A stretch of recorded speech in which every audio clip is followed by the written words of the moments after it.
I mean, you know, you have some soft tissue stuff in the summer, but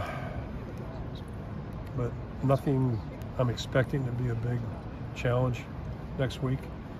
And then probably, I think before I talk, I think Cohen's the only guy with a major surgery, right, that bled into the summer. He's I don't know when he's going to be ready, but he's doing really well. So, but he hasn't played football and he hasn't, you know, been out doing football stuff. So, and he hasn't been cleared. So he's got to get cleared. And he's got to get confidence and all that. But the good news is some guys are fast healers, some aren't. He's on the fast healer list. Kirk, regarding the quarterback situation, you said Cade is your presumed number one. Yep.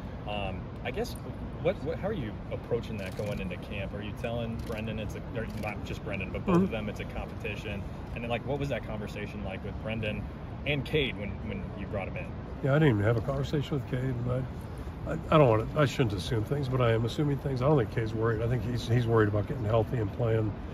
You know, the difference is of the three guys we're looking at, you know, Cade's got an impressive resume. He's done it successfully, and directed his team to wins, which is what the quarterback's supposed to do. Or at least that's his number one challenge. So I don't think he's looking in the rearview mirror. I think he's just looking straight ahead. And I'd encourage all three guys to do that. You know, the challenge for Cade is to be healthy, which, you know, again, this is not 1982, so there's no reason to think he won't be. And then he's got to get back in the swing of things. He's missed significant time, but that's easier if you've played well. So getting him back to where he can play is going to be, you know, priority one. Brendan's got a lot to learn. You know, he's the newest of the group.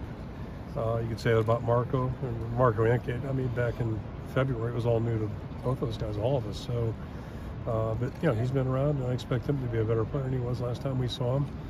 And then, yeah, anxious to see how Brendan fits in. But it's a good room. All three of those guys are great guys, and they're competitive guys, and they're all going to compete, and that's good for our football team. And it's going to be that way to reposition. They'll all hear that from you next Tuesday night. There's no incumbents. You know, there's no incumbents. Just talking to some of the opposing players, they all point out the pink lockers, that they're still there. They're still there. I mean, I want to go on record. We have one of the nicest visiting locker rooms. I wish all the visiting locker rooms are that nice. You know, I mean, we have nice locker rooms. I don't know how many showers we have that work. But that ought to be a league rule that you ought to have at least one shower that has full throttle. But that's a pipe dream. Yeah, so nobody should complain. I mean, we got one of the nicest. It's very spacious. Kirk, is Aiden Hall still with you guys? No, Aiden has decided he's not going to play anymore. So hopefully he's going to stay in school. I think he's still trying to figure that out. Any other players that you see stepping away? Not that I'm aware of. Okay. Not that I'm aware of.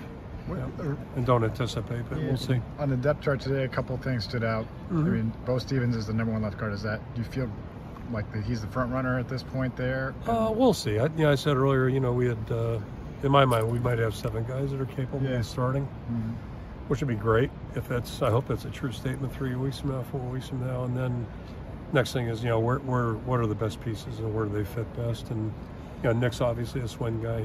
He has started to tackle and guard. This spring he worked exclusively tackle because, you know, we had dunk out. So I think we got some flexibility, and we'd like to try to figure that out as soon as possible. But, you know, the good news is I think we've got some flexibility, and, you know, we'll just figure out who's playing the best and get them in there. But, yeah, I wouldn't want to handicap it right now. Yeah, top of the depth chart at receiver, too, is interesting because you have Bowie, who's never played before, and then Seth Anderson, who's been hurt a lot. He's been hurt, yeah. So, I mean, is that a reflection of concern at receiver, or is that like, oh yeah, I really like these guys? I actually have a good feeling about the room right now, but it's got to play. Like, you know, I think Jared's going to be a really good player for us, but we don't have a lot of production in that room. That's obvious. So, but the opportunity is there for him. Hopefully, we can protect the quarterback and we deliver the ball. And those guys have to get open and make catches and tough catches. But I think we've got probably a group of 6, 7, 8 guys. I wouldn't want to predict who's going to do what, but it's going to be interesting to see what they do. How they emerge, who doesn't, and who does emerge. And the good news is we've moved the ball and scored without having an NFL receiver. And if we can develop an NFL receiver, that'd be great. But it's not requisite to being successful.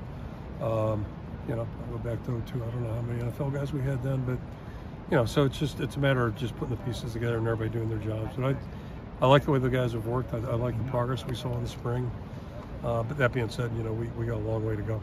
Kirk, on the depth chart, John Nestor with that first team spot. What have you seen from him, and where do you see that kind of competition standing right now? It's not necessarily like the line, but it's kind of like the line. We got good competition at corner right now, and the good news there is we weren't sure what we had at the start of spring practice. So now that we've gone through spring, I think we all feel pretty good about John as a football player. And it's going to be a good competitive room. Deshaun, obviously, Jamari. So TJ had a really good spring. So all of a sudden, I think we've got some competition. Whereas we were worried, do we have any depth? And I think we got a chance. Kirk, everybody starts out. You've got to win your division in order to get where you want to be. Right. And used to be that way. Yeah. But stylistically, Yeah. the Big Ten West had it was a line of scrimmage, very physical, because you had to beat you or Wisconsin. That was kind of the hallmark. That's no longer the case because it's an 18-team division, basically.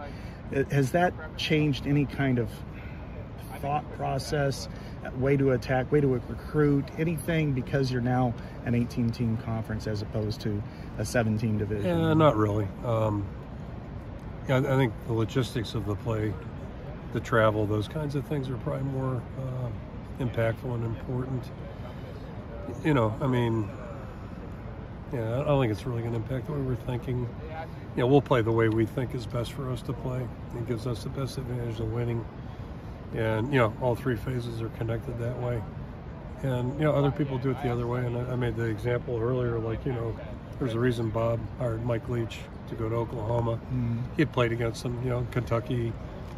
Maybe wasn't on the same level as some teams they competed with. So that was a way for them to get to that level. And Bob felt like it was going to be best for his program at Oklahoma. And, that's a good offensive system. It's certainly worked well at Texas Tech for Coach Leach, and who I think is one of the best coaches of the last 20-some years.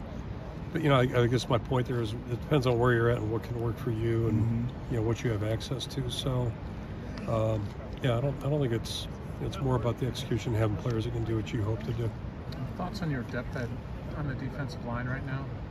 Yeah, it's a key focus going into preseason here, and on both lines, really interested to see what are the guys that we don't know. We know who has starting experience and who's capable. How about the guys that we don't know about? So that's going to be a really big interest area, I think, for all of us as we go through August. Who are going to be those guys on the defensive line that are going to, we've been able to play 7, 8 guys at times, and we can't do that right as I stand here right now. Same thing on offense. I mentioned we might have 7 guys that could start. After that, I'm not sure who's who and what's what, so we got to find that out. Saw a lot of encouraging things, but we got to bridge that gap fast. It appears that defensive end looks solid, whereas D tackle is more of a question mark. Would you agree with that? Yes and no. The potential's there, I think, at all 4 spots. But we haven't seen enough yet to say, okay, so-and-so is going to get 20 snaps this game. Has there been any thought at putting Brian Allen at the 3 tech as opposed to playing? Yeah, but we're not exactly deep at end either. So it's. I think we got the guys in the right spots, and I don't know how much 2 positional type stuff we'll do with the guys that are backups. Maybe some of the starters, but not the backups. Deontay's done that. No big deal, Has it been I don't know, different or whatever without Brian? It's a totally different transition. Not having him around 12 years. How have you adjusted, I guess, to not having him around? Life goes on. Robert Frost said that. I quote him a lot, and I added to it, life comes at you. So, life comes at you deal with it, and then life goes on. My focus for him right now is just to, hope things really go well for him this season. Every reason to think they will, and, certainly wish him the best on a couple levels. And then, as far as it pertains to us, life has gone on, and we're full speed ahead, and that's the way you have to be. I don't want to sound callous, but it's just, it's how it has to be. We all have to go on with our lives. What's kind of stood out to you with Abdul? I think this is now going to be his 3rd year on staff. What has he added to the staff? I just am so impressed with him. I always was as a player, and I've told the story before. The first time I saw him in the practice field, he was one of those guys that, within a short amount of time, I'll make this guy's better than I thought he was, when he got here. Because you're not always 100% sure. But he just, from there just kept getting better. So he's one of the best players we've had. No, when I say player, not just a producer on the field, but the kind of person, leader, all those kinds of things. And I see the same attributes transition or correlate in his coaching. He cares about the right things. He cares about, first and foremost, the people he works with, starting with our players. He's a great staff member. He is a believer. Not that we're trying to brainwash people, but there are certain things we believe in the program, and he's on board 100%. And he's a really good football coach. He's extremely inquisitive. He has good observations, and he asks questions that are really good. And, he's made that adjustment, which to me I think sometimes that can be overstated. This position to that position, but he's a really good staff member. So he's got a great future. I'm really happy for him.